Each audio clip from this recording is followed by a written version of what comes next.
Hi అండి.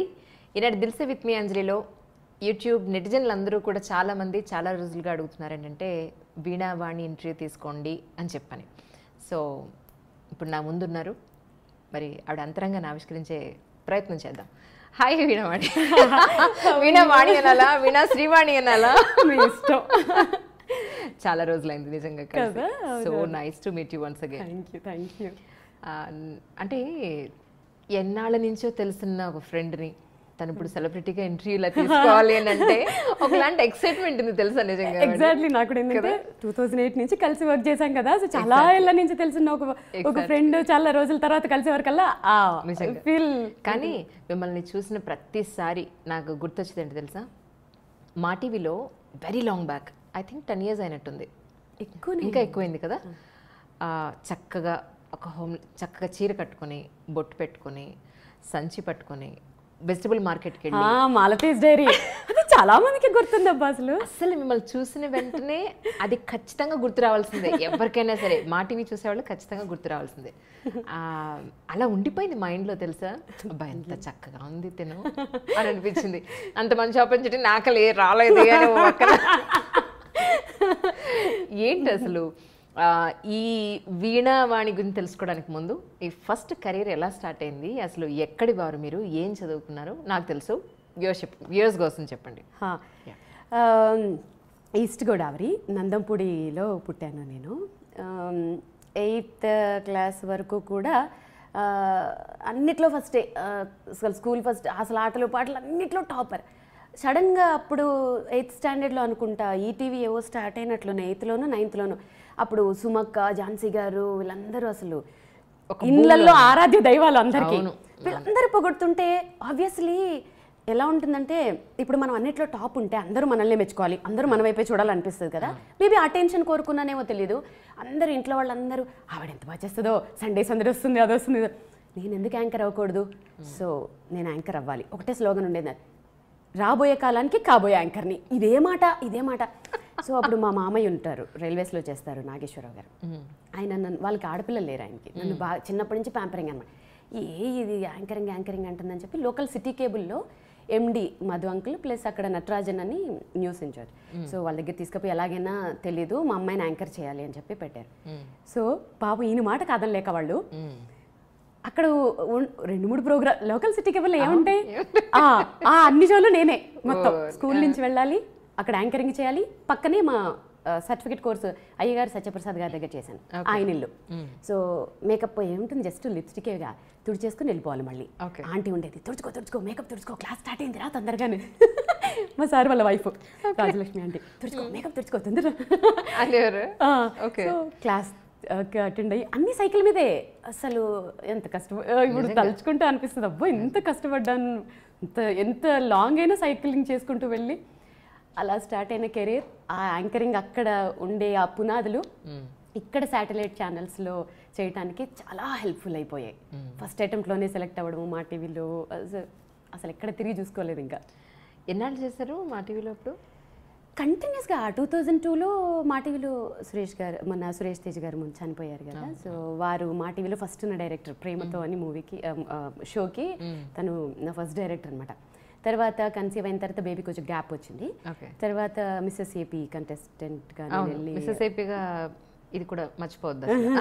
దాని తర్వాత 2006 నుంచి 2014 వరకు అసలు రోజుకి 3 ఛానల్స్ 4 ఛానల్స్ వర్క్ చేసిన రోజులు కూడా ఉన్నాయి. వెనక్కి తిరిగిన రోజులే లేదు, మీకు తెలుసు కదా. నిజం. చాలా మంది కింద కమెంట్స్లో అడుగుతున్నట్టున్నారు, నేను పెళ్లి చేసుకుంటాను. నేను మా వారితో అంటాను, ఏమండి కామెంట్ వచ్చింది, మా వారిని అడిగి చెప్తానని చెప్పు అంటారు. సో అదంతా అభిమానం ఉంటుంది అంతే. కానీ నిజంగా చక్కగా ఈ రోజుల్లో అంత జుట్టు ఎక్కడ చూస్తున్నాం, ఎక్కడైనా కనపడుతుందా? ఈవెన్ నాతో కనిపించదు. పెళ్ళి పిల్లలు అయిపోయిన తర్వాత ఆ జుట్టు కనపట్టలేదు, ఈ లుక్ కనపట్టలేదు. చక్కగా ఆ వీణ, ఆ బొట్టు, ఆ బొట్టలు, ఆ జడ సెట్ అయిపోయింది అంతే. నేను ట్రెడిషన్స్కి, మన హిందూ అంటే ఆచారాలకి, సంప్రదాయాలకి చాలా విలువిస్తానండి. దేవుడైతే ఏంటి, స్పిరిచువల్, వెరీ స్పిరిచువల్. మా అత్తమ్మ ఏం చెప్తే అదంతా, మాకు సంప్రదాయాలు బాగా ఎక్కువ. ఒక టాపిక్ వచ్చింది కాబట్టి ఒకటి చెప్తాను. మా అత్తమ్మ పెళ్ళైన ఫస్ట్ డే ఇంట్లోకి రాగానే చెప్పారనమాట, ఇంట్లో కొన్ని ఆనవాయితీలు ఉంటాయి. అదేంటంటే మాకు మట్టి గాజులు వేసుకోకూడదు, మేము నల్లపూసలు వేసుకోకూడదు, ప్లస్ పుస్తల తాడు ఎవరికి కనపడకూడదు, ఓకే. మంగళసూత్రం. మా అత్తమ్మ వాళ్ళు కొంగులు కప్పుకునేవారట. ఇప్పుడు ఈ ట్రెండ్లో అలా ఉండలేము, ఆబ్వియస్లీ కాలానుగుణంగా మరం మారాలి. అప్పుడు ఏం చేస్తానంటే నేను పుస్తల తాడు వెనక్కి పెడతాను. చాలా మంది అనుకుంటారు నేను తీసేస్తానేమో అని. ఓకే. నో, వెనక్కి పెడతాను పుస్తల తాడు. ఓకే. సో ఇలా అంటే ఏ జిల్లా వాళ్ళు? మేము తెలంగాణ, మెదక్. ఓకే. ఓకే. కానీ వాళ్ళ వంశంలో కొన్ని ఆచారాలు ఉంటాయి కదా. సో మా వంశంలో ఇవి ఆన్వాయితీలు. ఓకే. ఇవి ఇది దిష్టి తగులుతుంది అలా చూపించకూడదు అందరికీ అను సంథింగ్ అది. So okay. మీది లవ్ మ్యారేజ్ అని చెప్పని విన్నాను, అవునా? ఎలా అసలు మీరు సన్నగా చక్కగా ఈ రోజుకి తిరుపతి లడ్డు ఎలా అసలు ఎక్కడ పరిచయం మీది? నేను ఇంటర్ నుంచి, నేను చిన్నప్పటి నుంచి సెల్ఫ్ రెస్పెక్ట్ అంటే నేను మా డాడీని వాళ్ళని ఇబ్బంది పెట్టకూడదు అన్నట్లు అనమాట. సో ఇంటర్లో ఉన్నప్పుడే క్లాసెస్ చెప్పేదాన్ని. నేను రైల్వే స్టేట్ సెకండ్ ర్యాంక్ నాది, ఆర్ఆర్బి. సో జాబ్ వచ్చిందనమాట. సో ట్రైనింగ్ కోసం హైదరాబాద్ వచ్చాము. ఓకే. సో ట్రైనింగ్ తీసుకుంటున్నప్పుడు డాడీకి ఎక్కువ ఇబ్బంది అవ్వకూడదు అని చెప్పి క్లాసెస్ తీసుకునేదాన్ని, వీణా క్లాసెస్. సో మా హస్బెండ్ వాళ్ళ కజిన్ వాళ్ళ డాటర్ నా దగ్గర క్లాసెస్కి వచ్చేదనమాట. ఒకరోజు తన్ని తీసుకెళ్ళడానికి మా హస్బెండ్ వచ్చి చూసి నన్నే చేసుకుంటాను కూర్చున్నారు. ఎవరు ఫస్ట్ ప్రపోజ్ చేస్తారు? ఆయనే చేస్తారు ఆబ్వియస్లీ. మనకు అంతా అస్సలు అవి నచ్చేవి కావు అసలు, అస్సలు నచ్చేవి కావు. కాకపోతే ఏంటంటే నేను అందానికి ఇంపార్టెన్స్ అస్సలు ఇవ్వనండి, అస్సలు అందానికి ఇంపార్టెన్స్ ఇవ్వను. ఇవాళ ఉంటుంది రేపు పోతుంది అది. ఇప్పుడు ఇవాళ మా ఆయన తిరుపతి లడ్డులా ఉండొచ్చు, 1 year తర్వాత నేను అవ్వచ్చు. సో నేను ముద్దుగా పిలుచుకుంటాను తిరుపతి లడ్డు. సో అందానికి అస్సలు ఇంపార్టెన్స్ ఇవ్వను. ఆయన నేచర్ ఎలా అంటే నేను ఇప్పటివరకు అలాంటి ఒక జెంట్ అంటే ఒక మగవాళ్ళలో చాలా రేర్గా ఉంటారు. అంటే ఒక భార్య ఎమోషన్స్ని అర్థం చేసుకుంటూ లైక్ నాకు ఎలా కావాలో అలా, నాకేం కంఫర్ట్స్ కావాలో నాకంటే ముందు. ఇప్పుడు ఫర్ ఎగ్జాంపుల్ నేను ఇప్పటివరకు చెక్ పోస్ట్లోకి వెళ్ళాలనుకుంటే నాకంటే ముందు స్టడీ చేసేస్తారు. ఇక్కడ నేను ఏమైనా ఇబ్బంది పడతానా, దారిలో ఏమైనా ఉంటాయా వేసి నువ్వు వెళ్ళు అంట. అంత కేరింగ్, కంఫర్ట్ చూస్తారు. సో ఇప్పుడు అనిపిస్తుంది నా సెలక్షన్ తప్పుగా లేదు. ఆయన ప్రపోజ్ చేసిన వెంటనే ఓకే చెప్పేశాను, నో ప్రాబ్లం. ఇంట్లో ఏం ప్రాబ్లం కాదా? అయ్యాయి, అవుతాయి, ఆబ్వియస్లీ అవుతాయి. సో నేను పెరిగిన వాతావరణానికి ప్రకారం అంటే మాది అగ్రహారం. సో అమ్మమ్మలు వాళ్ళందరూ మాట్లాడుకోవడం ఏంటంటే పెళ్ళైన తర్వాత ఆడపిల్లకి అత్తగారిల్లే మొత్తం, అత్తగారు మామగారే సర్వస్వం, పెళ్ళైన తర్వాత అటే ఉండాలి అనేవి విని విని విని ఉన్నాను కాబట్టి ఇటే బెండ్ అయ్యాను. అంటే మగపిల్లోడు తల్లిదండ్రులు చూసుకోవాలి బాధ్యత, ఆడపిల్లని అత్తగారు వాళ్ళు మామగారిని చూసుకునే బాధ్యత నాది. సో 2 పడవల మీద కాలు పెట్టకూడదు లవ్ మ్యారేజ్ చేసుకున్నప్పుడు, ఎందుకంటే అది ఫెయిల్ అయ్యే ఛాన్సెస్ ఎక్కువ ఉంటాయి. అది ఎందువల్ల అనేది కొంచెం ఫేస్ చేసిన వాళ్ళకి తెలుస్తుంది. ఆ మెచ్యూరిటీ కూడా రావాలి, ఎంత చెప్పినా అర్థం కాదు. సో అందుకని ఒక పడవను వదిలేయాలి అనుకుంటున్నప్పుడు మన హిందూ ధర్మం ప్రకారం నా బాధ్యత ఏంటి, సో ఇటు మొగ్గి అటు వదిలేసి. బాధ అనిపించట్లా? బాధ అనిపిస్తుంది కొన్ని సందర్భాల్లో, ఎందుకు అనిపించదు కదా. కానీ ఆ బాధని చెప్పానుగా రీప్లేస్ చేసేసారు మా హస్బెండ్. ఎట్లా అంటే వాళ్ళ మేనమామ ఉంటారు, సొంత మేనమామ, పెళ్ళైన వెంటనే వాళ్ళని దత్త తీసేసుకున్నారు. అమ్మ నాన్న అని వాళ్ళనే పిలుస్తాను. మా అత్తమ్మ ఒక అమ్మ, మా కో సిస్టర్ ఒక అమ్మ. ఇంతమంది నన్ను ప్యాంపర్ చేసి చూసుకుంటున్నప్పుడు, ఇంత బాగా చూసుకుంటున్నప్పుడు కెరీర్ మీద కాన్సన్ట్రేషన్ చేసాం.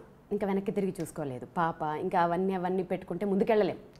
లైఫ్ ఎలా వెళ్ళిపోతూ ఉంటుందో వెళ్ళాలి అంతే. It's wonderful. కానీ అప్పటి నుంచి వీణలో మీకు బాగా అనుభవం ఉంది యాక్చువల్లీ, చిన్నప్పటి నుంచే. కానీ ఎక్కువ అవేర్నెస్ వచ్చింది ప్రజల్లో, శ్రీవాణి వీణ వాయిస్తారు, లేదంటే ఇప్పుడు ఇన్ని మూవీస్కి చేశారు, ఆ లిస్ట్ మనం నెక్స్ట్ క్వశ్చన్లో తీసుకుందాం. ఇప్పుడు ఇంత సచ్ గ్యాప్ ఎందుకు వచ్చిందంటారు? స్టార్టింగ్ నుంచి మీకు ఆ విద్య అయితే మీలో ఉంది, అవును, కానీ ఇంత గ్యాప్ ఎందుకు వచ్చింది మీ ఉద్దేశం? చెప్తాను. మంచి క్వశ్చన్ ఇది.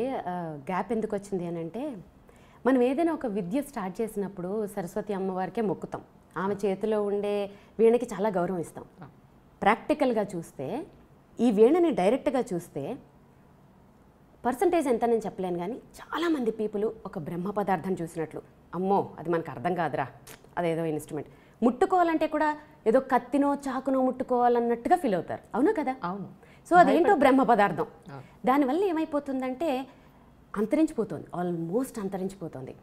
నేను ఒక 2008లోనేమో ఒక రియాలిటీ ఒక సెలబ్రేషన్స్ మనం ఇప్పుడు చూడండి వినాయక చవితికి అప్పుడు స్పెషల్ ఎపిసోడ్స్ పెడతారు కదా, ఒక పెద్ద ఛానల్లో స్పెషల్ ఎపిసోడ్ పెట్టినప్పుడు అందరూ తల యాక్టివిటీ చేస్తున్నారు, నేనేం చేస్తాను వీణ వాయిస్తానని చెప్పాను. సో డైరెక్టర్ గారు కూడా నా మీదగా అప్పటికి ఆయన పాపం విముఖంగానే ఏం వీణ ఎవరు వింటారు అనుకుని నా మీద గౌరవంతో సరేనండి మేడం తెచ్చుకోండి అన్నారు. ఓకే, అందరూ డాన్సులు చేశారు, అవి చేశారు ఇవి చేశారు. అప్పటికే సెట్ సౌండ్స్ తోటి దద్దరిల్లిపోయిన టైంలో నేను కూర్చున్నాను, వీణ పెట్టుకున్నాను. అప్పటికి ఇంకా నాకు మైక్స్ ఎలా సెట్ చేయాలి, ఈ ట్రాక్స్ ఏంటి, ఈ సౌండ్స్ మీద అంత అవగాహన లేకపోవటం వల్ల వాయిస్తూ ఉంటే అందరూ ఒక్కొక్క వికెట్ పడిపోతుంది. అమ్మ ఇవిడు ఎప్పుడు ఆపేస్తుందని కొంతమంది, నా మీద ప్రేమతో కొంచెం ఇలా అనేవాళ్ళు కొంతమంది, వాళ్ళ మొహాలన్నీ నాకు అర్థమై ఎక్కువ ఇబ్బంది పెట్టకూడదని ఆపేశాను. అలాంటివి ఎన్ని ఫేస్ చేశానో నేనైతే. అసలు ఇంట్రెస్టే ఉండేది కదా ఎవరికి, వీణ అంటే ఎవరు వింటారు, వింటే కదా మనం వాయిస్తాము. అందువల్ల నేనే ఏదో డిప్లొమాలు చేసుకోవడము, ఇంట్లో వాయించుకోవడం, మా ఆయన దగ్గర వాయించుకోవడము, ఏదో ఇంట్లో ఎవరైనా వస్తున్నప్పుడు వాయించుకోవడం, ఇంతే. ఎవరైనా ఎంకరేజ్ చేస్తే వాయిస్తాము. పిల్లలు కూడా మీరు నమ్మరు, ఒక 3 years బ్యాక్ కూడా ఎవరినైనా పిలిచి వాయిస్తా ఉంటే చీ ఇది ముసలాళ్ళు వాయిస్తారు, నేను కీబోర్డ్ వాయిస్తాననేవాడు, ఒకడు గిటార్ వాయిస్తాననేవాడు. అయ్యయ్యో ఏంటిది అని. నో, మా హస్బెండ్ తోటి ఏందండి ఇది, ఇన్నేళ్ళు కష్టపడి ప్రాక్టీస్ చేశాను, ఇది ఇంతేనా అంటే అప్పుడు మా హస్బెండ్ చెప్పారు, వీణ అనేది నా దృష్టిలో కూడా బాబాయ్ చాలా కష్టమైనది, ఆ ఫీలింగ్ పోగొట్టే, అంటే సింప్లిఫై చెయ్యి. వాళ్ళకి అర్థం కానిది వాయిస్తే కదా వాళ్ళు భయపడతారు, వాళ్ళకి అర్థమైంది వాయించు అనేవారికల్లా అప్పుడు ఒక థాట్ వచ్చి సినిమా పాటలు. అంటే ఇక్కడ ఒకటి, నేనేం పెద్ద ఘనకార్యం ఏదో చేశానని కాదు, మన పూర్వీకులు అంటే మహానుభావులు చిట్టిబాబు గారు, కొనుక్కుడు వైద్యనాథ్ గారు మీరు చూసినట్లయితే వారు కూడా ఇలాంటి ఒక ఎక్స్పెరిమెంటే చేశారు. అంటే మధ్య మధ్యలో కచేరీలు చేస్తూ మధ్యలో సినిమా పాటలు వాయించేవారు. సో ఇంకా వారు చేసిన ఆ ప్రయత్నాల వల్లే కొన్ని ఇన్స్ట్రుమెంట్స్ ఇంకా ఇప్పుడు బతుకున్నాయని అనుకోవాలి. అప్పటికి ట్రెండ్కి తగ్గట్టు వాళ్ళు చేశారు, వాళ్ళని ఫాలో అవుతూ ఏదో చిన్నగా స్టూడెంట్ని కాబట్టి ఇప్పుడు ట్రెండ్ని అట్రాక్ట్ చేయడానికి కొత్త కొత్త ఎక్స్పెరిమెంట్లు చేస్తూ నా వీణని నెక్స్ట్ జనరేషన్కి తగ్గట్టుగా మేకప్ చేసి మీరు ఇప్పుడు చూసినట్లయితే నా వీణలు చాలా స్టైలిష్గా ఉంటాయి. సో నెక్స్ట్ జనరేషన్ అట్రాక్ట్ చేయడానికి చేసిన ప్రయత్నాల్లో కొంచెం సక్సెస్ అయ్యాను, సోషల్ మీడియా పుణ్యమాని. ఓకే, సో అంటే వరల్డ్ రికార్డ్ కూడా వచ్చినట్టుంది కదా, అంటే ఏ పాయింట్లో వచ్చింది వ్యూవర్స్కి అర్థం అవడానికి అడుగుతా. నాకు మాబు షేక్ అని నాకు వీణలు తయారు చేస్తారు. ఆయన కూడా ఎట్లా అంటే నార్మల్గా వీణలు చేసేసామా మేళాలు చేసేసామా అనే టైప్ కాదు, ఆయన ఏదో సాధించాలి, సేమ్ నాకు తగ్గడా ఆయన కూడా. ఒకసారి ఒక చిన్న వీణ చేసి తీసుకొచ్చారు, అమ్మా ఇది షోకేస్లో పెట్టేది కాదు, నేను ఇది తయారు చేశాను మీరు వాయించవచ్చు అన్నారు. కానీ మీరు నమ్మరు, ఆ చిన్న వీణ మీద వాయించడం అనేది పెద్ద గొప్ప ఇంట్లో అనుకుంటారు జనాలు. ఎంత కష్టం అంటే సర్టెన్ వరకే మీకు వేలు వెళ్తుంది, తారాస్థాయికి వేలు వెళ్ళవు, అక్కడ పట్టవు వేళ్ళు, శృతులు చేయలేము. అలాంటిది దాని మీద western, classical, semi classical, Hindi, Telugu అలా కొన్ని ఐటమ్స్ మీద వీణ వాయించి నేను వరల్డ్ రికార్డ్ చేశాను దాన్ని. ఎన్నాళ్ళు ప్రాక్టీస్ చేశారు దాని మీద? అమ్మో దానికి బాగానే చేశాను. అంటే ఎన్నాళ్ళు అంటే టైం పీరియడ్ తక్కువే కానీ హార్స్ ఎక్కువ, గంటలు ఎక్కువ. చేతులు ఇక్కడంతా కాయలు కాచిపోయి శృతులు చేస్తుంటే ఆ ఫోటో ఒకళ్ళు గిఫ్ట్ కూడా ఇచ్చారు నాకు, ఆ వేళ్ళు ఉంటాయి ఇక్కడ అలా శృతి చేసినప్పుడు అవి తిరగక పిరడాలు చాలా కష్టమయ్యి. సో అవి చాలా దానికి కొంచెం కష్టపడ్డారు. ఒక వీడియో చూసాను మీద, నేను వేళ్ళు కూడా బాగా బ్లాక్గా అయిపోయి ఉన్న వీడియో ఒకటి చూసాను. ఇప్పుడు ఎలా ఉన్నాయి? ఇప్పుడు అలానే ఉంటాయి ఇంకా కొంచెం. Oh my God. ఆబ్వియస్లీ మీకు ఎక్కువ గంటలు ప్రాక్టీస్ చేస్తే వేళ్ళు ఇలా అవుతాయి. ఓకే, మీ వారు ఏమనలేదా ఆ విషయంలో? ఈ విషయంలో పాపం ఆయన ఎక్కువగా అయిపోతే ఆయనకి ఏంటంటే ఒక్కొక్క పాయింట్ ఆఫ్ వ్యూలో చాలా ప్రౌడ్, నన్ను చూస్తే అసలు మురిసిపోతారు. సో బాగా పెయిన్గా ఫీల్ అయినప్పుడు ఎందుకులే మమ్మీ ఇప్పుడు వద్దులే రేపు వాయించుకుందులే అంటారు. ఆయనకు లోపల బాధ ఉంటుంది, ఆయన లోపల చెప్పలేరు బయటికి, రేపు వాయిద్దులే చాలే అంటారు. కానీ పాపం నేను విననుగా, మొండి గట్టాలి కాబట్టి చెప్పడం మానేసారు ఈ మధ్య. సో మీరు చేసిన ఎక్స్పెరిమెంట్స్ అంటే ఏం చెప్తారు ఇప్పటివరకు? ఎక్స్పెరిమెంట్స్ అనేవి నా దృష్టిలో ఎక్స్పెరిమెంట్స్ అని చెప్తాను, ఏమో మిగిలిన వాళ్ళు చేశారో లేదో అనేది నాకు తెలీదు. నేను చేశాను అనుకునేవి ఏంటంటే 2 వాయిసెస్ చేశాను. ఫస్ట్ ఫేస్బుక్లో పెట్టిన పోస్ట్ అది, అంటే 2015 వరకు నాకు వాట్సాప్ కూడా లేదు. ఓకే, అసలు ఫోన్ అనేది ఏంటంటే మా ఆయనకి ఫోన్ చేయడానికి, నెక్స్ట్ డే షూట్ వేరే ఛానల్ నుంచి డైరెక్టర్ ఫోన్ చేయడానికి, ఈ రెండింటికే వాడతారు. నా పరిస్థితి కూడా అంతే. యూట్యూబ్ అంటే తెలియదని ఈ రోజు యూట్యూబ్ ఛానల్లో పనిచేస్తున్నా అనిపిస్తుంది నిజంగా, లిటరల్లీ. సో 2015లో ఇది స్టార్ట్ చేసినప్పుడు ఒక ఎగ్జాంపుల్ చెప్తాను. మా మేనల్లోడు ఉంటాడు అనమాట. వాడికి నేను యాంకర్గా బాగా గొప్ప, మా అత్తయ్య అని అంటారు. యూఎస్లో ఉంటాడు. వాడు ఒకరోజు నేను ఇదే డిస్కషన్లో ఉండి ఇదే మూడ్ ఆఫ్లో ఉండే టైంలో, అంటే దేవుడు మనుషుల్ని పంపిస్తాడంటారు కదా, అట్లా ఒక వీడియో పంపించాడు. ఆమె ఎవరిదో అసలు, అంటే లర్నర్ ఆమె, ఏం వాయిస్తుందో కూడా నాకు అర్థం కావట్లే. అత్తాయ్ నువ్వు అసలు ఈ సాంగ్ ఎలాగైనా ఇలాగ వాయించాలి అత్తాయ్, అది చూడు అన్నాడు. ఏం పాట రా ఇదన్నా, ఏదో ఏఆర్ రెహమాన్ పాట పంపించాడు. అసలు మీరు నమ్మరు, దానికి దీనికి పోలికలు లేవు. నాకు తెలుసు నేను అంతకంటే బాగా వాయించగలను కాబట్టి, వాడికి తెలియదు నేను ఎలా వీణ వాయిస్తాను. ఎగ్జాక్ట్లీ. సో ఏంట్రా ఇది అసలు నాలెడ్జ్ ఉన్న వాళ్ళకి లేని వాళ్ళకి అదే తేడా. లేదత్తా ఆమె ఎంత బాగా వాయించింది. సరే నువ్వు నన్ను డైరెక్ట్గా అడుగుంటే అయిపోయేది, ఆమెలాగా వాయించమనడం అనేది ఎందుకు హట్ అయిపోయినప్పుడు. వాడి ఐక్యూ లెవెల్ అంతే. సో వాడితో ఒక హాఫ్ అన్ అవర్ ఫైటింగ్ చేసేసి, సారీ అత్త ఆయన బాగా హట్ అయినట్టున్నావు, అది నువ్వు ఎక్కువ ఫీల్ అవ్వకని చెప్పి ఫోన్ పెట్టేసి, శ్రావణ మాసం అనుకుంటా మంచి పేరెంటానికి వెళ్ళొచ్చాను, మంచిగా రెడీ అయ్యా.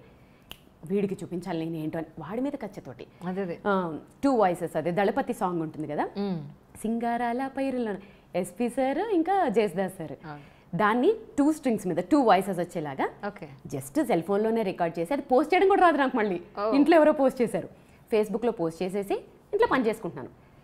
మీరు నమ్మరు, 15 minutesలో ఏమో 3000 వ్యూస్. 2015లో 3000 వ్యూస్ అంటే ఒకసారి అర్థం చేసుకోండి. మా వాళ్ళు షాకు, హాఫ్ డేలో 3 lakhs వ్యూస్. సో ఓహో ఇదేదో బాగుంది. సో అప్పుడు అనిపించింది నాకు, ఓకే అంటే మనం రీచ్ అవ్వడానికి ఇది ఒక, నా వీణని ప్రమోట్ చేయడానికి, నెక్స్ట్ జనరేషన్కి ఇవ్వడానికి ఇదేదో బాగుంది అని చెప్పి చంద్రముఖి సాంగ్ పెట్టాను. ఆ తర్వాత ఎవరో ఛాలెంజ్ చేశారు నాతో, ఏంటి మీరు ఎప్పుడు క్లాసికల్సే వాయిస్తారా వీణ మీద, మీరు ఇలాంటి ఫాస్ట్ బీట్లు తీన్మార్లు వాయించలేరా, ఎప్పుడు ఇవేనా అని. మళ్ళీ ఛాలెంజ్, ఎందుకు వాయించలేము, వాయిస్తామని చెప్పి పెద్ద పులి సాంగ్. అయ్యో అది వైరల్ అంటే వైరల్. ఒకళ్ళు అంటే ఒక 5% పీపుల్ అపోజ్ చేసినా పట్టించుకోను, ఎందుకంటే ఒక గోల్ మీద ముందుకెళ్తున్నప్పుడు ముళ్ళు ఉంటాయి, పూలు ఉంటాయి, అన్నీ ఉంటాయి. వాళ్ళు మేబీ నా ఇంటెన్షన్ వాళ్ళకి అర్థమయ్యి ఉండకపోవచ్చు ఏంటి అనేది, సో అదేం పట్టించుకోలేదు నేను. ఇప్పుడు ఏంటి పరిస్థితి అంటే, మ్యాక్స్ నా ఇంటెన్షన్ అర్థమైన ప్రతి ఒక్కళ్ళు, సీనియర్ సిటిజన్ ఇంక్లూడింగ్ వాళ్ళు ఎక్కువ తెలుసా, ఎంత బ్లెస్ చేస్తారంటే ఏ సాంగ్ వాయించినా. నెక్స్ట్ జనరేషన్ని అట్రాక్ట్ చేయాలి అని అంటే మా హస్బెండ్ చెప్తారు, కాలంతో పాటు ముందుకెళ్ళాలి, లేదంటే వెనకబడిపోతాం. సో అలా వాళ్ళని అట్రాక్ట్ చేయాలి అని అంటే వాయించాలి, వాళ్ళ పాటలే వాయించాలి. సో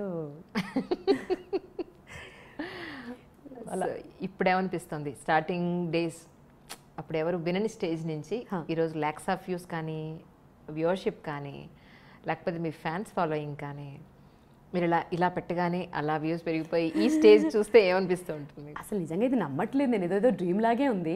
కానీ సోషల్ మీడియా ఎంత ప్లస్ చేసింది మీరు నమ్మరు. వీణ అనేది south Indian instrument, okay. North వాళ్ళకి వీణ అంటే తెలియదు అసలు, యాక్చువల్గా చెప్పాలంటే. విద్వాంసులు ఒకళ్ళిద్దరు తెలిసిన. ఇప్పుడు నాకు ఎక్కువ షోస్ నార్త్లోనే ఉంటాయి. అంటే నార్త్ వాళ్ళు పిలిచి నా చేత షోస్ చేయించుకుంటారు. బెంగాలీ, పాకిస్తాన్, బంగ్లాదేశ్, ఎక్కడెక్కడి నుంచో మెసేజ్లు, ఎక్కడెక్కడి నుంచో ఫాలోవర్స్. ఒక రకంగా చాలా హ్యాపీగా, అంటే ఇంత తక్కువ స్పాన్, అంటే ఒక 3 yearsలో ఇంత కవర్ చేశాం కదా చాలు. నా వీణ ఇంత పాపులర్ అయింది. వీణ అంటే తెలుస్తోంది ఇప్పుడు అందరికీ. పాత ఇన్స్ట్రుమెంట్ లాగా ఎవరు చూడట్లేదు, ట్రెండీ అయింది. చాలామంది ఇప్పుడు మబు షేక్ అని చెప్పాను చూడండి, ఆయన 4 years బ్యాక్ పాపం తన ఫైనాన్షియల్ స్టాండర్డ్స్ చాలా తక్కువ.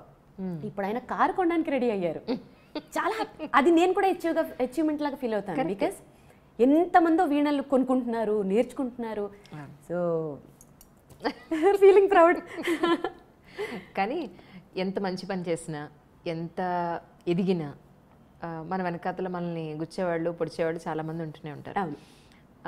చాలా పెద్ద అయిపోయింది వీణావాణి లేదా శ్రీవాణి, లేదు అని అంటే తన అందంతో కొట్టుకొచ్చేస్తుంది, లేదా టాలెంట్ ఏమీ లేదు, నాకన్నా ఎక్కువ టాలెంట్, ఇలాంటివి చాలా వచ్చే ఉంటారు అనుకుంటున్నాను. మీ ఎక్స్పీరియన్స్ ఏంటి? ఇక్కడ నేనేం చెప్తానంటే, మీరు చెప్పింది కరెక్ట్, అందంగా ఉన్నారు అది ఇదని కామెంట్స్ వస్తాయి. అది ఎప్పుడు వచ్చాయంటే, యాంకరింగ్ చేసినప్పుడు రాలేదే, ఇప్పుడు ఎందుకు వస్తున్నాయంటే, ఫస్ట్ ఆర్ట్. నా వీణను చూసి పెద్దవాళ్ళైనా ఎవరైనా అమ్మాయి ఎంత బాగా వాయిస్తుంది, పద్ధతిగా ఉంది, నెక్స్ట్ డే లాగే వస్తుంది, చక్కగా చక్కగా ఉంది కదా. డెఫినెట్గా. ఒక కొటేషన్ చెప్పనా, విద్య వల్ల అందం పెరుగుతుంది కానీ అందం వల్ల విద్య పెరగదు. ట్రూ.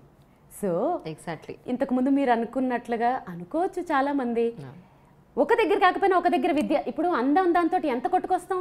ఇప్పుడు నేను ఇప్పుడు అందంతో చేస్తుంటే మా అయితే 2 సార్లు చూస్తారు, 3 సార్లు చూస్తారు, 4గోసారి ఎంతకని చూస్తారు చూడరు. టాలెంట్ లేకపోతే చూడరు కదా. విద్య ఉంటేనే చూస్తారు. అవును. నా హార్స్ టుగెదర్స్ గంటలు గంటలు పిచ్చిదాల్లా కూర్చుని సాధన చేసి దేవుడికి కూడా జాలేసి ఉంటుంది. సో మేబీ ఈరోజు బ్లెస్డ్ అంతే. స్టార్టింగ్ డేస్ నుంచి ఈరోజు వరకు చాలా మైల్స్ మీరు ఒక మాటలో చెప్పారంటే అచీవ్ చేశారు. ఏమనిపిస్తుంది లైఫ్? ఇంకా ఏం కావాలనిపిస్తాను? ఎప్పుడు అంటే ఇంకా ఏం కావాలి అనేవి ఎప్పుడు ఆలోచించనండి. ఎందుకంటే తెలియదు లైఫ్ ఎలా పోతుందో మనకి తెలియదు కదా. ఏం ఆలోచించను. ఈరోజు ఏం చేయాలి, నెక్స్ట్ రేపు ఎలాంటి సాంగ్స్ పెట్టాలి, షోస్ దానికోసం కాన్సన్ట్రేట్ చేస్తాను. గోల్స్ అంటే ఏం పెట్టుకోను. ఒక్కటే ఒక్క గోల్, నా వీణ నెక్స్ట్ జనరేషన్కి వెళ్ళాలి. వీణ చచ్చిపోకూడదు.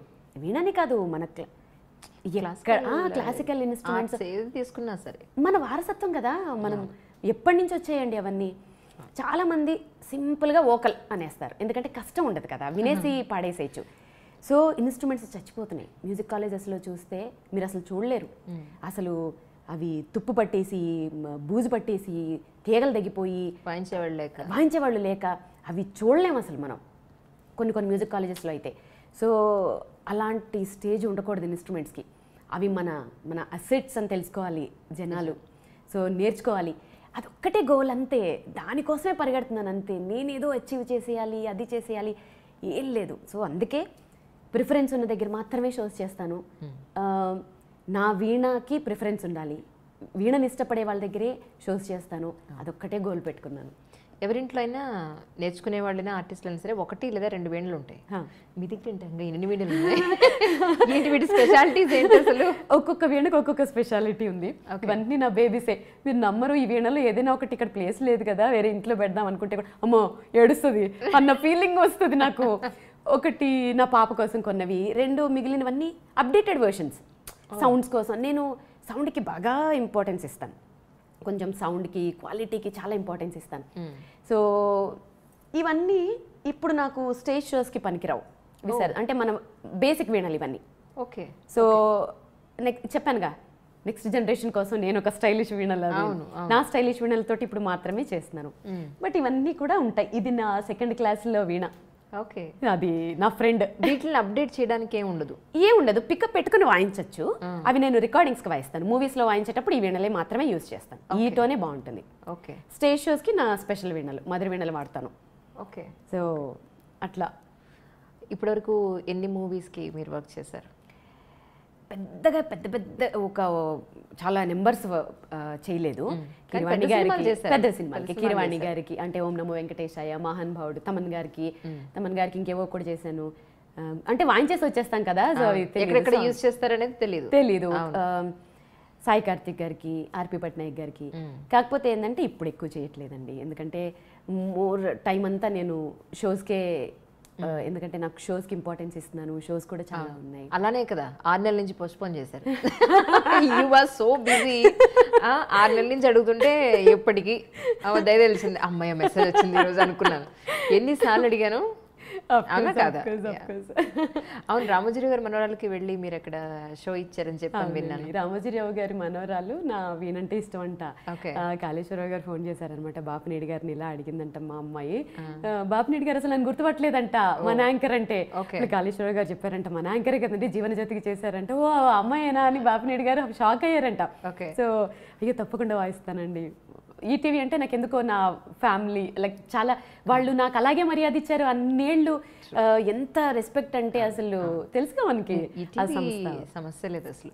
బాపినేడి గారు దగ్గర నేను ఆయనతో నాకు పరిచయం ఒకటంటే ఫిలిం సిటీలో నేను వర్క్ చేశాను ఒక 3.5 years. సితారా హోటల్ ఉంది కదా, అవునవును, సితారా హోటల్లో యాజ్ అ హెల్త్ క్లబ్ ఇన్ఛార్జ్గా వర్క్ చేశాను 3.5 years. అంటే స్పోర్ట్స్ మెన్స్ కోటాలో నాకు అప్పుడు వచ్చిందనమాట.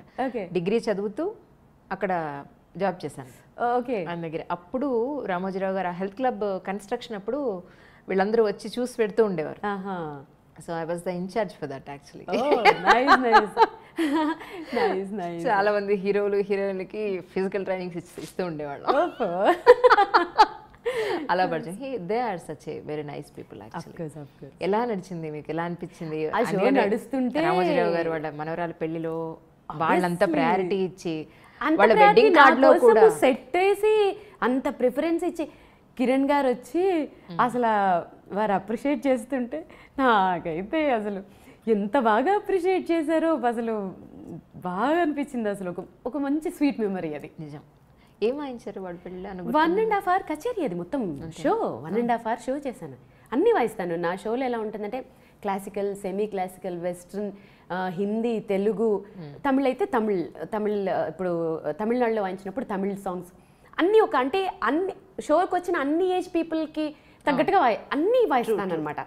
ఒక స్పెషల్గా డిజైన్ చేసుకుంటాను నా షోని. ఓకే. కానీ మధ్యలో విన్నాను మీరు షోస్ చేయడం లేదు అని చెప్పాను. షోస్ చేయడం లేదు కాదు. 2 years బ్యాక్ నేను ఇచ్చిన ఇంటర్వ్యూలో ఏం చెప్పానంటే, నేను కొన్ని చూశాను కాబట్టి అది ఆ ఇంపాక్ట్ ఉండిపోయింది. అంటే ఫ్యామిలీ ఫంక్షన్స్లో అంటే మ్యారేజెస్లో ఎలా ఉంటుందంటే, ఒక షో ఇక్కడ ఏదో ఆర్కెస్ట్రా ఏదో పెడతారు, వాళ్ళని అసలు చూసే సందర్భాలు కూడా ఉండవు. ఎవరి హడావిళ్ళల్లో వాళ్ళు ఉంటారు, వాళ్ళు అద్భుతంగా పాడుతూ ఉంటారు. అమ్మో ఇలాగే ఉంటాయి మ్యారేజెస్ అనుకుని చాలా రోజులు ఎన్ని రిఫ్యూజ్ చేసేసానో. నేను ఆ ఇంటర్వ్యూలో కూడా చెప్పాను, మ్యారేజెస్కి వాటికి వాయించనండి ఎందుకంటే అక్కడ ఇంపార్టెన్స్ ఉండదు అని. మేబీ సోషల్ మీడియా పుణ్యమని అది చూసి నన్ను అప్రోచ్ అవుతున్నారా ఏనది తెలియదు. కానీ ఇప్పుడు మీరు నమ్మరు, దాని తర్వాత అంటే 1 year బ్యాక్, 1 year కూడా కాదు ఏమో, అప్పుడు ఒక కాల్ వచ్చింది. ఒక పెద్ద ఆయన ఫోన్ చేసి, అమ్మ మా ఇంట్లో అందరూ నీవేనంటే చచ్చేలా ఇష్టపడతాము, మేము మీ షో చూడాలి అని అంటే మేము అంటే వేరే ఒక ఇది తీసుకుని మీ ఆర్గనైజ్ చేయలేము. మీ షో చూడాలి అని అంటే మా ఫ్యామిలీలోనే మేము వాయింపించుకోవాలి. ఒకసారి రండి వాయించండి, మీకేమైనా ఇన్కన్వీనియంట్గా అనిపిస్తే నన్ను అడగండి. ఎందుకో మాటలు బాగా ఇంప్రెసివ్గా అనిపించాయి. మీరు నమ్మరు, పెళ్లి కార్డులో ఫస్ట్ పేజ్లో నాది అది నా షో అని. అది కూడా ఎలాగా ఏదో జోలపాటలాగా ఉండే వీణ కచేరీ అని సంథింగ్ ఏదో తమిళ్. సో అలా పెట్టి ఫస్ట్ పేజ్లో నాది, నెక్స్ట్ పిల్లగాడు వాళ్ళది, నా కోసం సెట్, సౌండ్ సిస్టమ్స్ కూడా ఎలా తెప్పిస్తారు తెలుసా, ఇళయరాజా గారు వాళ్ళందరికీ వాడే సౌండ్ సిస్టమ్స్. ఇంజనీర్ ఎవరు, ఏఆర్ రెహమాన్ గారి దగ్గర ట్రైనింగ్ తీసుకుని ఇంజనీర్, అంటే సౌండ్ కూడా తేడా రాకూడదని అంత ఇంపార్టెన్స్లు ఇచ్చి చుట్టూ మొత్తం ఇంకా చైర్లన్నీ నా వైపు తిరిగిపోయి ఉంటున్నాయి. ఎంత బాగా అనిపిస్తున్నాయో నాకు అనిపించింది అప్పుడు, ఏంటి ఇలా ఇంత బ్లెస్డ్ నేనని. ఇప్పటి వరకు చేస్తున్న ఫ్యామిలీ ఫంక్షన్స్ అన్నీ అదే ఇంపార్టెన్స్లు. సో బాగా అనిపిస్తుంది. సో అలా ఇంపార్టెన్స్ ఉంటే ఖచ్చితంగా చేస్తాను. No doubt. రీసెంట్గా అయితే చెన్నైలో ఓన్లీ 100 members హోమ్ కాన్సర్ట్, అది నా కోసమే పెట్టుకొని నా కచేరీ పెట్టుకున్నారు. ఎంత బాగా అనిపించిందో సీరియస్లీ, అసలు బాగా అనిపించింది. ఈ వీణలకు సంబంధించి అంటే సర్వీస్ అవి ఎలా ఉంటుంది యాక్చువల్లీ? ఏది ఇప్పుడు ఈ వీణ ఉంది, వీటికి సర్వీస్ చేయడం లేదంటే ఇది పాడైపోతుందేమో అని ఎలా దానికి సంబంధించి? అది కొంచెం ఇప్పుడు నేను ట్రావెల్ చేస్తుంటే మొన్న నా వీణ కూడా అదే డ్యామేజ్ అయింది. వాళ్ళు ఫ్లైట్లో కొంచెం ఎత్తేస్తారు. అవి మాబుషేక్ అని చెప్పాను కదా, ఆయనే మాటికి వస్తారు. ఇది మేళం, ఇది ఎక్కువ దీనికే రిపేర్ అవుతుంది. ఇది వ్యాక్స్, ఓకే, ఎక్కువ దీనికే రిపేర్ వస్తుంది అంతే. ఆల్మోస్ట్ దీన్నే బాగా వాయించేస్తే 2 yearsకి ఒకసారి 1 yearకి ఒకసారి మేళం చేయించుకుంటే సరిపోతుంది. ఎంత అవుతుంది చేయించడానికి? 3,000 అంతే, అంత కాస్ట్లీ ఏముండవు. ఓకే అంతే. ఓకే, అదొక్కటేనా దానిలో ఎక్కువ పోయేది, లేకపోతే ఇంకేముండవు?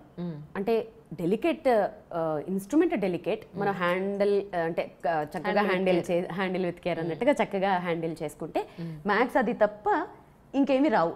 ఇప్పుడు కొంతమంది ఏంటంటే వీణలు పెట్టుకోవాలి కదా అని షోకేసుల్లో పెట్టినట్టు పెట్టి పిల్లలాటి తిరిగి కింద పడేస్తే ఈ కుండ విరిగిపోతుంది. ఆల్మోస్ట్ ప్రతి పాత వీణలకి ఇదే డ్యామేజ్. ఈ కుండ ఇక్కడ విరిగిపోతుంది, ఈ కుండ అదొక్క డ్యామేజ్ అవుతుంది మెయిన్.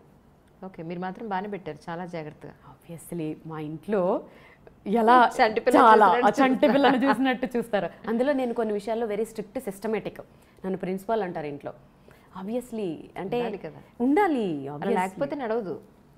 నేను సిస్టమేటిక్గా ఉంటాను, మీకు తెలుసు. టైం టు టైం చేసేయాలి పనులు, ఏ పని ఎప్పుడు చేయాలి అప్పుడు చేసేయాలి, వర్క్ అనుకుంటే చేసేయాలి. ఇవన్నీ ఇంట్లో ఎవరైనా సరే అలా లేజీగా ఉంటే తెగ తిట్టేస్తాను. సో నన్ను ప్రిన్సిపాల్ అంటారు. అంటే అన్నారు, నో ప్రాబ్లం అంటే అనుకోని అని చెప్పేస్తాను. స్టార్టింగ్ మీరు అంటే మ్యారేజ్ చేసుకున్నప్పుడు వేణుస్వామి గారు ఏం చేస్తూ ఉండేవారు అప్పట్లో?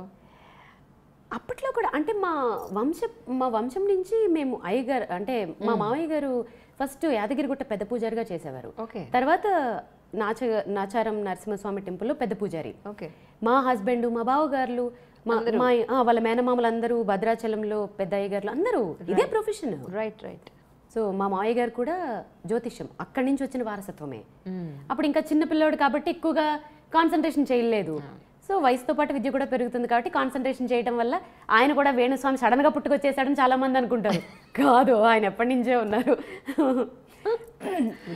అంటే జనరల్గా ఇంట్లో ఈ పూజలు లేదంటే జాతకాలు ఎక్కువ మడి ఆచారం ఎక్కువ ఉంటుంది అని చెప్పని అనుకుంటూ ఉంటారు. నిజమేనా? మీరు దానికి యాప్ట్ అయ్యారా? మా హస్బెండ్ ఏం చెప్తారంటే దేశ కాలమాన పరిస్థితుల ప్రకారం వెళ్ళాలి అంటారు. ఆయన ఎకో ఫ్రెండ్లీ. సో ఇది బాగుంది వర్డ్. New word. ఇప్పుడు మడిచార్లు కట్టేసుకుని తడి బట్టలు కట్టేసి మడి ఆచారాలు అంటే ఈ అపార్ట్మెంట్స్లో ఇక్కడ కుదరదు. ఆబ్వియస్లీ మన మనసులో ఉండాలి భక్తి అనేది. నేను పూజలు చేస్తాను, సో నా స్టైల్లో నేను చేస్తాను. సో అంతే. అంత మడలు ఆచారాలు అనేసి ఇంట్లో మేడ్స్ని వాళ్ళని దూరం అలా అస్సలు అన్నాను. సో అందరు ఫ్యామిలీ మెంబర్స్ లా ఉంటారు, అస్సలు అలాంటివి లేవు. ఓకే. అంటే మిమ్మల్ని పెళ్లి చేసుకోవాలనుకున్నప్పుడు జాతకం అది చూపించుకున్నారా? మరి అడిగారా మీరు?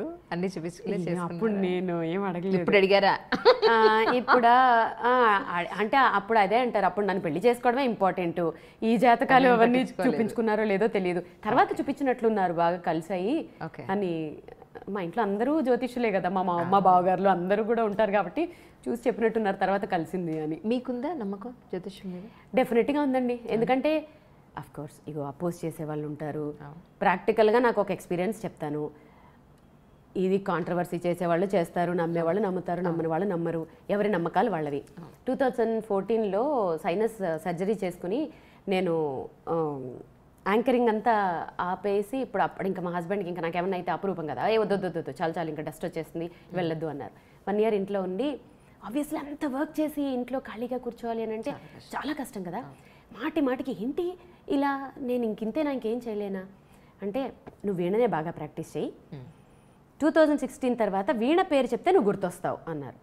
అప్పుడు ఎలా తిట్టానంటే ఆయన్ని, పండే మీరు మీ జాతకాలు అంతమంది విద్వాంసుల్లోనంట పేరు చెప్తానంట నా పేరు గుర్తొస్తుందట అని చెప్పి చాలామంది అంటే స్టార్ మహిళ శ్రీధర్ రెడ్డి ఉంటారు, సిద్ధు నన్ను అక్క అంటారు, బావ అంటారు. సిద్ధుకు ఫోన్ చేసి, సిద్ధు మీ బావ ఇలా చెప్పారు అని అంటే, ఏమో అక్క సూపర్ స్టార్ అయిపోతావేమో, బావ చెప్పింది తిరగవద్దు, బావగారు చెప్పింది ఏమో అని. నేను టీవీలో కూడా కొంతమందికి చెప్పాను ఇలా అంటున్నారు అని. ఎందుకంటే అప్పుడు ప్రతి ఒక్కటి షేర్ చేసుకునేదాన్ని కొంతమందితో. అయిపోయిన తర్వాత కట్ చేసి చూస్తే అప్పుడు ఒక మాట అన్నారు, జరిగితే ఏం చేస్తావన్నారు. అది చెప్పను మీకు తర్వాత సీక్రెట్గా చెప్తానే. సో బెట్ కూడా కట్టాను. సో తీరా కట్ చేసి చూస్తే మరి ఇప్పుడు జరిగినట్టే కదా, దానికి ప్రూఫ్స్ కూడా ఉన్నాయి కదా. అందుకే వాళ్ళ పేర్లు చెప్పాను. ఎందుకంటే ట్రాష్ అనేవాళ్ళు, అవనేవాళ్ళు, ఇవనేవాళ్ళు మస్తు మంది ఎప్పుడు ఉంటూనే ఉంటారు.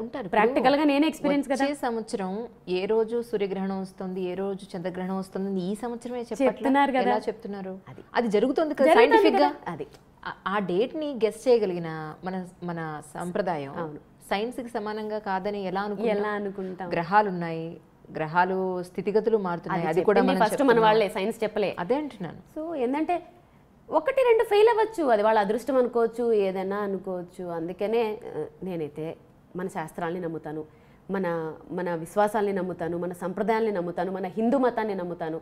నేను ప్యూర్ హిందూ. So nice.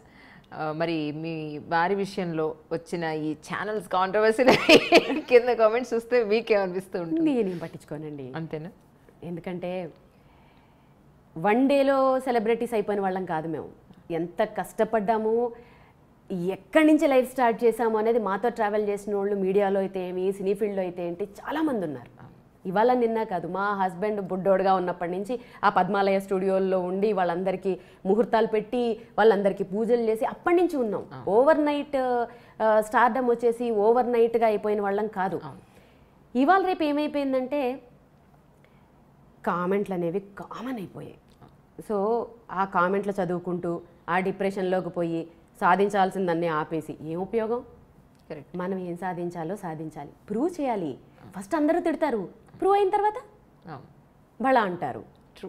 తిట్టినప్పుడు కాముగా ఊరుకుని అది ప్రూవ్ అయ్యేదాకా వెయిట్ చేయాలి. మా హస్బెండ్ అదే చెప్తారు. పర్ఫెక్ట్ అంతే అసలు. ఒక్క 2 ఏళ్ళు 1 ఇయర్. అవును.